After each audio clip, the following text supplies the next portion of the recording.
Ils étaient trop jeunes pour se rendre compte. Une petite dizaine de victimes ont gardé en mémoire les agressions du chirurgien. Leur histoire est celle d'une parole que l'on n'a pas entendue et qui aurait pourtant pu arrêter Joël Le Squarnec des décennies plus tôt. Pauline en fait partie. Elle a aujourd'hui 37 ans et son témoignage est rare.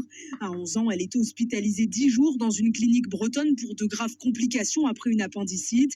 Elle n'a jamais oublié le regard froid de ce médecin et ce geste qui va la traumatiser. Il passe tous les jours, seul.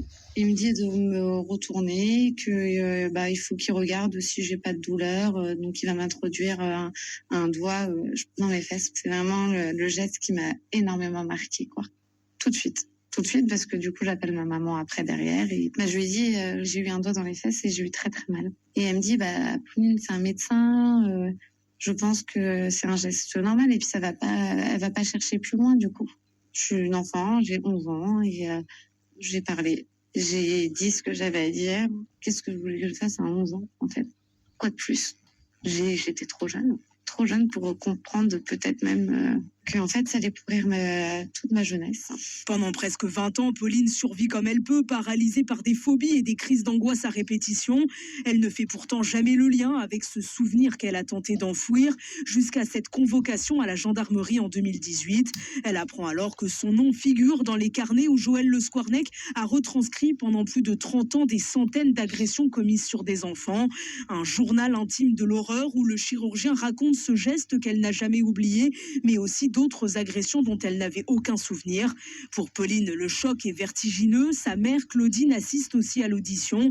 Elle, qui avait à l'époque reçu les confidences de sa fille sans vraiment les entendre, est envahie par les remords. Quand j'ai lu le carnet, je me souviens très bien du geste dont elle m'avait parlé, quoi.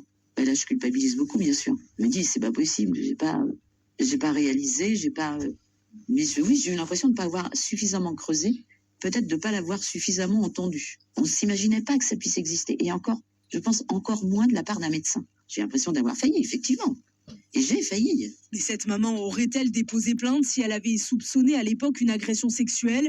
Pas sûr, reconnaît aujourd'hui Claudine. Cela aurait été, dit-elle, la parole d'une mère contre celle d'un médecin. Et justement, Margot, ce statut de médecin et même de chirurgien explique en partie l'impunité de Joël Le Squarnec. Oui, et d'ailleurs, il le dit lui-même, ce rôle va lui permettre de se rendre seul dans les chambres des patients, mais aussi de faire passer ses agressions pour des gestes médicaux, ce qui ne l'empêche pas de prendre énormément de précautions pour commettre les agressions. Il le raconte très bien dans ses carnets. Il faut savoir être patient et compter sur sa chance, écrit le chirurgien. C'est assez glaçant, mais ça résume bien son mode opératoire. L'autre stratagème de Joël Le Squarnec, c'est de passer inaperçu. Ses collègues le décrivent comme discret, sympathique, mais sans plus. Un fantôme en blouse blanche que personne ne remarque. Et pourtant, Joël Le Squarnec va faire parler de lui. Dès 2005, il y a des alertes. Oui, cette année-là, il est condamné pour détention d'images pédopornographiques après avoir été repéré dans une enquête du FBI. Il écope de 4 mois de prison avec sursis, mais aucune interdiction d'exercer. Il continue donc sa carrière comme si de rien n'était. 1 an plus tard, l'un de ses collègues, un psychiatre, entend parler de cette condamnation et alerte la direction de l'hôpital où il exerce à l'époque.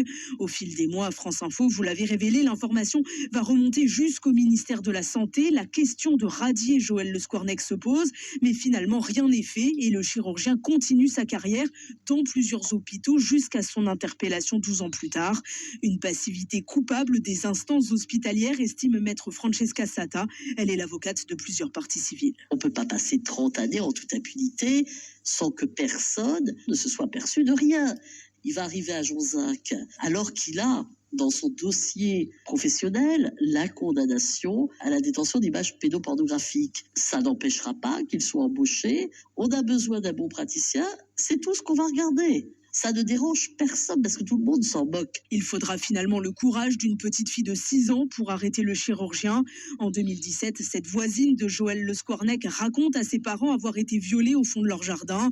Cet enfant, cette fois, sera cru par les adultes et va mettre fin à 30 ans d'impunité. Margot Steve sur France Info. Joël Le Squarnec qui avait déjà écopé de 15 ans de prison lors d'un premier procès en 2020 pour des agressions sur 4 victimes. Il encourt cette fois une peine de 20 ans de réclusion. Le procès devrait durer environ 4 mois et on en parlera tout à l'heure à 6h10 avec Martine Brousse, présidente de l'association La Voix de l'Enfant qui s'est portée partie civile pour ce procès.